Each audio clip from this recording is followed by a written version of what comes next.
งูพวกนี้บ่เบิ่งบายคอนเบิดนี่คนที่มันบ่ดีแต่กูสิเมียนเบิดนี่ เอาข้าวลาวกดขึ้นข้าวไล่ทันผู้หนึงว่ะมีหมู่อยู่ว่าหาหมู่จักคน นี่หมู่โทรมาสิว่าคุยกับเจ้าเพิ่นเจ้าบ่ทันแล้วว่ะ เออหมู่จักคนหามหลายคนอยู่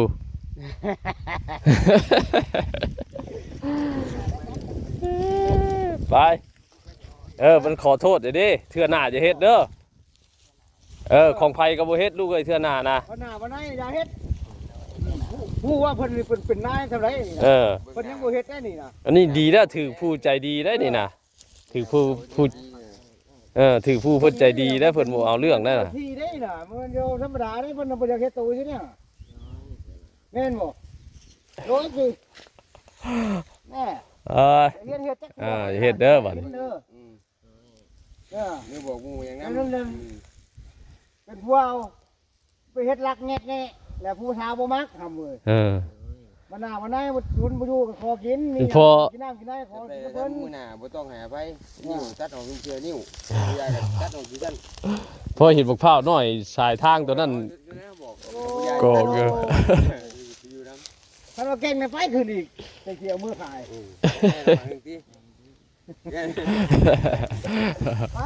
ไปฉันแหละ กูบอกงูน้ำเดือดเลยไปกันเด้อ อย่าเฮ็ดกระเทือบ่เด้คนแท้นี่ก็ดูตัว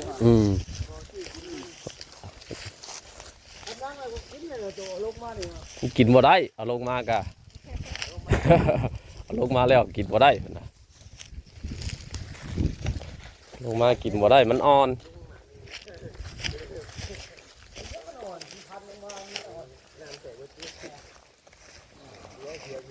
ไอ้รุ่นมาก่อนเละนี่ได้บ่เฮ็ดจังซะนี่นะ ได้ปลาดุกตัวหนึงซุ่มหานี่กินปะ พากันเฮ็ดหยังบ่พากันเฮ็ดหยังนี่ เฮ็ดยาเบ็ด ชีวิตเนี่ยพากันนั่งอยู่สิ มันของไงเหยื่อขาดเลย เอาเหยื่อยังเหยื่อนี่เหยื่อนี่ เหยื่อขาด เหยื่อนี่บ่ได้ปลาดุกนะ เหยื่อมอนะได้ปลาดุกแต่มันขาดเลยใช่เจ้าเลยเหยื่อ เฮ็ดจังได๋จึงได้ปลาดุกอันนี้ ใช่เหยื่อเจ้าเหยื่อ สิไปหมองอันเพิ่นเฮ็ดอันนั้นนะ ท่านใส่ หมองเพิ่นไล่เอาปลานะ ได้บ่ ได้ปลาดุกตัวหนึงเฮาปลากับไปจี้กินเฉย ฮอดบ่ ปลาดุกมาซุก ไปทางใดฮอดทางใดได้ดิเนี่ย แกงแถวแกง เลาะขึ้นมาฮอดนี้พุ่นขึ้นเลย ปากเงินยังไม่ได้ปากเงิน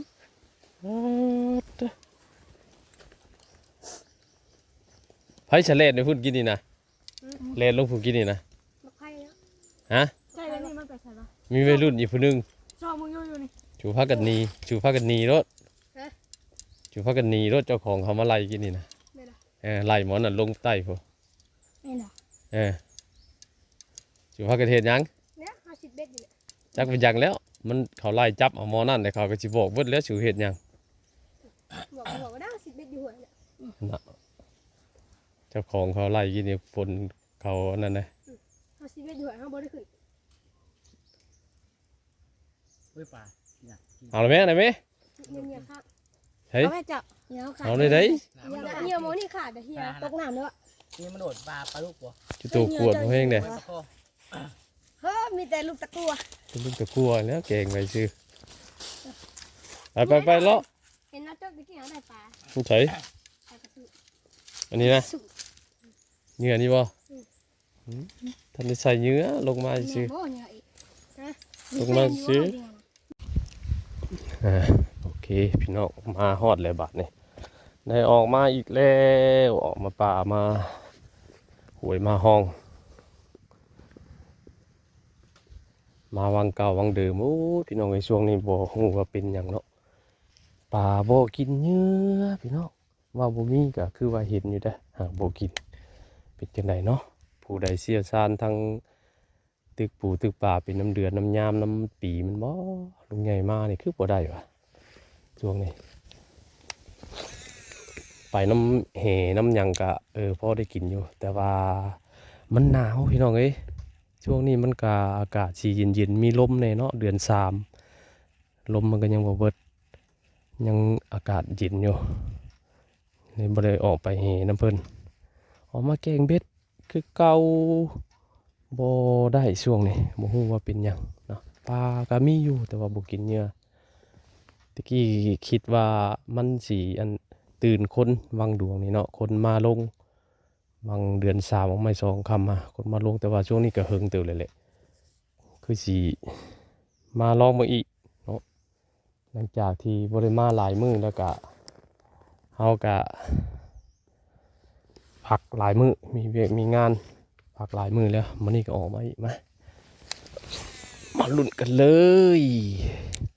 ได้บ่ได้ก็ขอเพียงแต่ได้ออกมามื้อนี้เนาะอยู่เฮือนกันนั่นค่ำนั้นมืดพี่น้องเอ้ยญาติเวลาออกมาพวกเซียนหาปลาพวกหาปลานี่ก็บ่แม่นโม้หรอกพี่น้องว่าส่วนหลายก็มีปลากินแล้วก็บ่อยากปลานะแต่ว่าเฮาก็อยากมาหาบรรยากาศมาแบบสบายใจเนาะได้ออกมาแล้วก็ผ่อนคลายอารมณ์ไปนำคนมักคนเคยไปเคยหาเคยออกมาเลยออกมาอยู่จังซั่นเนี่ยได้บ่ได้กันเนาะเก่งก็เบิ่งก่อนพี่น้องเอ้ยได้บ่ได้เดี๋ยวถ่ายเบิ่งอีกเทื่อนึงเนาะ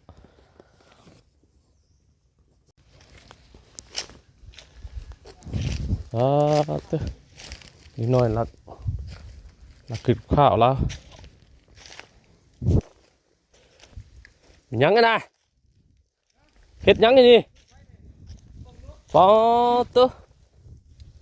คือให้กันกินแน่นี่เฮ้ยเอาไปสิจักเนาะลูกเต็งอยู่จัก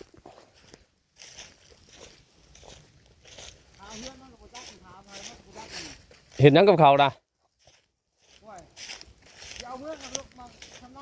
เงาสั่งว่าเท่อย่างนี้เอามากเรียกของเพิ่น เนี่ยข้าวคืนของข้าว เขาลักข้าวเลยกองเพิ่นอยู่เลย มันอ่อนบ่ข้าวอ่อน เอามาจิบหน่อยเอาจิบเวทเอาเมื่อยเอา ลูกไป จังเลยติ่งบ่ฮู้กัน กินน้ำมันเราก่อนพ่อ ขอโทษนะมาขอโทษที่ว่ารักแล้วเพิ่นบ่ทันมาขอโทษมันแม่นบ่ห่ำ ลูกหลานบ้านเฮานี่แหละ ฮะ เอาโอกาสน้องสาวแบบ สิเอาเมื่อสำนักผู้ อ้าวก็ธรรมดานะคนขี้หลักเนาะ โอ้ เสียได้ซะ แม่นเด้เนาะ เข้ามา ว่ามันเป็นคนขี้หลักมันก็บ่เสียเอามือลูกหลานบ่สิเอาไปเฮ็ดหยัง ผู้เดียวบ่หำ หลาย ผู้เดียวบ่ แล้วมันว่าหมู่มันขึ้นแล้วหมู่มือหลักมือก่อนหมู่สิแม่นหมู่แล่นก่อนเห็นคนมา พ่อโลด ในนั้นกันผิดแล้วก็จะขอโทษมันบ่คือคันว่าเห็นผู้เจ้าเพิ่นจะขอน้ำเพิ่นให้กินซะห้ำเพิ่นจะให้กินเลย ข้าวลงเบิดบ่ มันก็คือ ข้าวอ่อนเนาะ อ่า มันแก่จะคอกินลูกหลานเอ้ยเพิ่นให้ดอกลำมากลำใด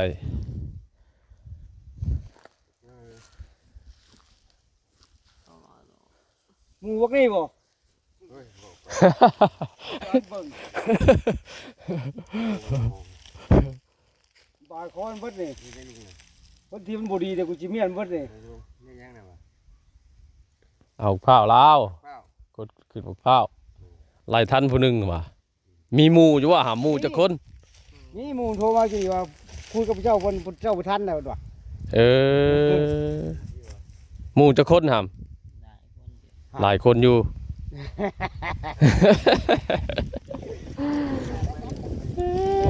ไปมันขอโทษเดี๋ยวดิเทื่อหน้าจะเฮ็ดเด้อของไผก็บ่เฮ็ดลูกเอ้ยเทื่อหน้านะ เอาหน้าบ่นายอย่าเฮ็ดฮู้ว่าเพิ่นนี่เป็นนายเท่าไหร่นี่นะ เเพิ่นยังบ่เฮ็ดได้นี่นะ อันนี้ดีแล้วถือผู้ใจดีได้นี่นะถือผู้ถือผู้เพิ่นใจดีได้เพิ่นบ่เอาเรื่องได้น่ะ ที่ได้น่ะมันอยู่ธรรมดานี่เพิ่นบ่อยากเฮ็ดตัวซิเนี่ยแม่นบ่โดยสิแม่ เฮ็ดจัก เฮ็ดเด้อบัดนี้ นี่บอกงูอย่างนั้น เป็นผู้เอาไปเฮ็ดลักแงะแน่แล้วผู้สาวบ่มักทำเว้ยมันหน้ามันไหนบ่ทุนบ่อยู่ก็ขอกินนี่กินน้ำกินได้ขอ ไป กินเพิ่น มือหน้าบ่ต้องหาไปนิ้วตัดออกเชื่อนิ้วใหญ่ตัดออกที่นั่น พอเห็นบักพร้าวน้อยสายทางตัวนั้น บอกผู้ใหญ่ กอกอยู่ อยู่น้ ถ้าเราเก่งในไฟคืนอีกจะเกี่ยวมือขาย ำให้ระวังที่ ไอ้ฉันเนี่ย กูบอกมูน้ำแดงเลยป้ากันเด้อ อย่าเฮ็ดกระเทือบ่เด้อเป็นแค่นี้จะดูตัว อืม นั่งเลยกินเลยตัวลงมาดิ กินบ่ได้เอาลงมากะ เอาลงมาแล้วกินบ่ได้นะลงมากินบ่ได้มันอ่อน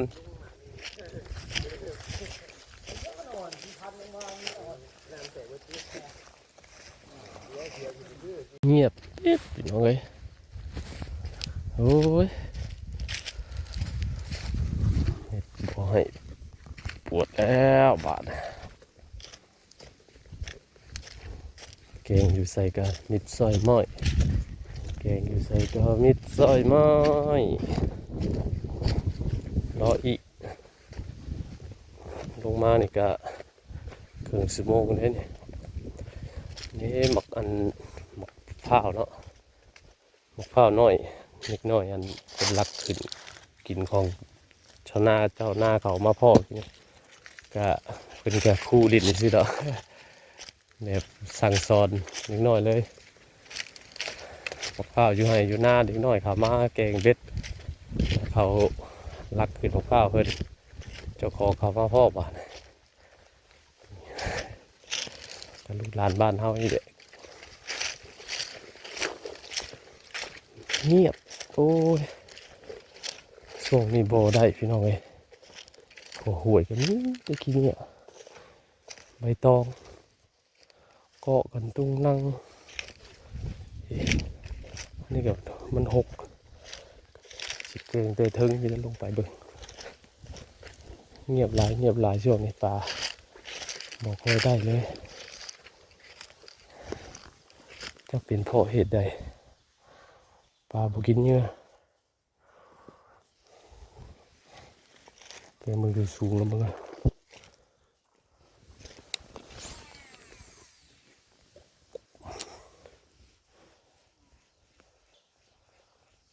ลูกแค่หัวมันก็หกลำบากได้เก่งสิเกาะขี้เหนียวมาแบบนี้รับดึงขึ้นมาแบบนี้นะมันสูงทางสูงโอเคสักพี่น้องเดี๋ยวถ่ายให้เบิ่งอีกเนาะพอดีออกมาบรรยากาศต้องกันเที่ยวบรรยากาศธรรมชาติมาได้ออกมาหลายมื้อเลยยังไงก็ได้เนี่ยงานมื้ออื่นก็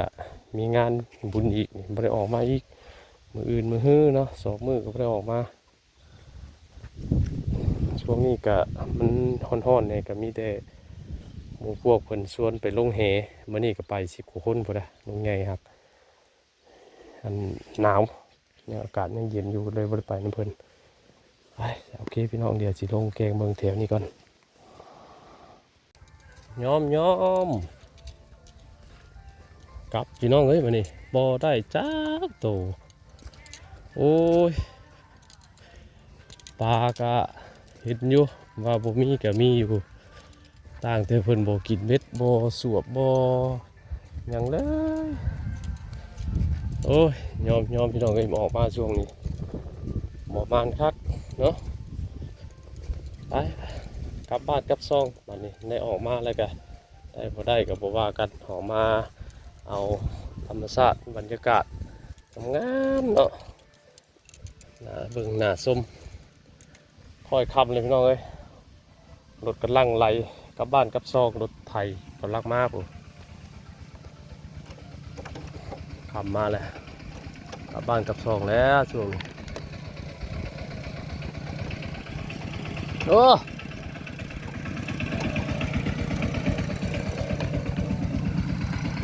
ควรเป็นได้พอได้พี่น้องเอ้ยกลับบ้านมาเนี่ยไทยเพิ่นกับหลังไหลเข้าบ้านแหละมาแต่ดงแต่ป่าแต่ให้แต่หน้าแต่หัวแต่สวนแล้วคอยคำลงแรงบ่ได้พี่น้องเลยมามื้อนี้บ่ว่าแต่มื้อนี้แหละเนาะ2-3 เทื่อแหละที่ออกมา หลังจากที่ว่าเพิ่นพาปลาเดือนสามมานี่เนาะมาวังนี่ก็บ่ค่อยได้เพราะว่ามันมีคนรบกวนบ่ตอนนั้นนะลุงใหญ่ได้ตลอดเลยแต่ออกมาช่วงที่ว่าเพิ่นพาปลาเดือนสามออกมา2 ค่ำหลังจากนั้นก็บ่ได้ออกมาบัดนี้ก็บ่ได้จักโตยามใดก็บ่ได้ยามใดก็บ่ได้ก็สิล่าเลยแหละก็ว่ามีกินบ่ก็มีพี่น้องเพราะว่าลุงใหญ่ก็ไปลงแห่ตลอดเนาะบ่ได้หยุดบ่ได้หย่อนมื้อใดว่างๆมื้อใดบ่มีเวียกมีงานก็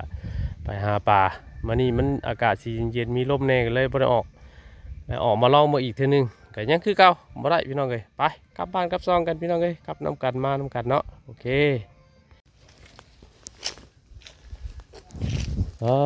ตึ๊นิดหน่อยลักขึ้นข้าวแล้วยังไงนะเฮ็ดยังไงนี่ปอตัวคือให้กันกินแน่นี่เฮ้ยเอาไปสิจักเนาะลูกเต็งจัก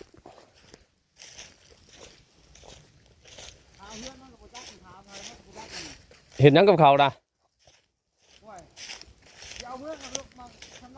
เงาสั่งว่าเท่อย่างนี้ เอามากเรียกของเพิ่น เนี่ยข้าวคืนของข้าว เขาลักข้าวเลยกองเพิ่นเลย มันอ่อนบ่ข้าวอ่อน เอามาจิบหน่อยเอาจิบเวทนะเอาเมื่อยครับ ลูกไป จังเลยติ่งบ่ฮู้กัน กินน้ำมันเราก่อนเพราะ ขอโทษนะมาขอโทษที่ว่ารักแล้วเพิ่นบ่ทันมาขอโทษมันแม่นบ่ห่ำ ลูกหลานบ้านเฮานี่แหละ ฮะ เอาโอกาสน้องสาวแบบ สิเอาเมื่อสำนักผู้ อ้าวก็ธรรมดานะคนขี้หลักเนาะ โอ้ เชียดได้ซะ แม่นเด้เนาะ เอามา ว่ามันเป็นคนขี้หลักมันก็บ่เสียอย่าเมื่อลูกหลานมันสิเอาไปเฮ็ดหยัง ผู้เดียวบ่หำ หลาย ผู้เดียวบ่ มื่อแล้วมันว่าหมู่มันขึ้นแล้วหมู่มือหลักมือก่อนหมู่สิแม่นหมู่แล่นก่อนเป็นคนมา โอ้โห นี่นั่นกันผิดแล้วก็จะขอโทษมันบ่คือคันว่าเห็นผู้เจ้าเพิ่นจะขอน้ำเพิ่นให้กินซะห้ำเพิ่นจะให้กินเลย ผ้าเอาลงเบิดบ่ มันก็คือ ผ้าอ่อนเนาะ อ่า มันแก่จะคอกินลูกหลานเอ้ยเพิ่นให้ดอกลำหมากลำใด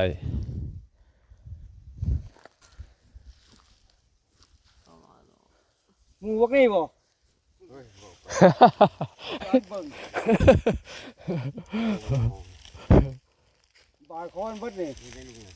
เพิ่นที่มันบ่ดีแต่กูสิเมียนเบิดนี่ นี่ยังไงวะ เอาผ้าลาว ข้าว กดขึ้นมะพร้าวไล่ทันผู้หนึงว่ะมีหมู่อยู่ว่าหาหมู่จักคน นี่หมู่โทรมาสิว่าคุยกับเจ้าเพิ่นเจ้าบ่ทันแล้วว่ะ เออหมู่จักคนหำ ได้คนเดียว หลายคนอยู่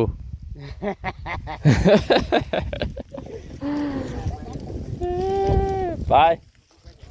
มันขอโทษเดี๋ยวดิเทื่อหน้าจะเฮ็ดเด้อของไผก็บ่เฮ็ดลูกเอ้ยเทื่อหน้านะ เอาหน้าบ่นายอย่าเฮ็ดฮู้ว่าเพิ่นนี่เป็นนายเท่าไหร่นี่นะ เออ เพิ่นยังบ่เฮ็ดได้นี่นะ อันนี้ดีแล้วถือผู้ใจดีได้นี่นะถือผู้ถือผู้เพิ่นใจดีได้เพิ่นบ่เอาเรื่องได้น่ะ ที่ได้น่ะมันอยู่ธรรมดาได้เพิ่นบ่อยากเฮ็ดตัวซิเนี่ยแม่นบ่ร้อยสิแน่ เอ้ย เฮ็ดจัก อย่าเฮ็ดเด้อบัดนี้ เด้อ อืม เออ นี่บอกงูอย่างนั้น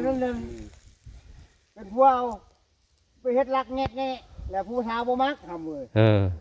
มันหน้ามันไหนบ่ทุนบ่อยู่ก็ขอกินมี พอ กินน้ำกินได้ขอ ไป กิน ทำ เพิ่น มือหน้าบ่ต้องหาไปนิ้วตัดออกเชือนิ้วใหญ่ตัดออกที่ด้าน พอเห็นบักพร้าวน้อยสายทางตัวนั้น บอก โกงเด้อ อยู่น้ ถ้าเราเก่งในไฟขึ้นอีกจะเกี่ยวมือขาย ำอืมที่ มาซั่นแหละ คือบอกงูน้ำเลี้ยงเลยป้ากันเด้อ อย่าเฮ็ดกระเทื่อว่าเด้อเพิ่นแท้นี่ก็คือตัว อืม ผมนั่งไว้ผมกินเลยตัวลงมานี่ กินบ่ได้เอาลงมากะ เอาลงมาแล้วกินบ่ได้พุ่นน่ะลงมากินบ่ได้มันอ่อน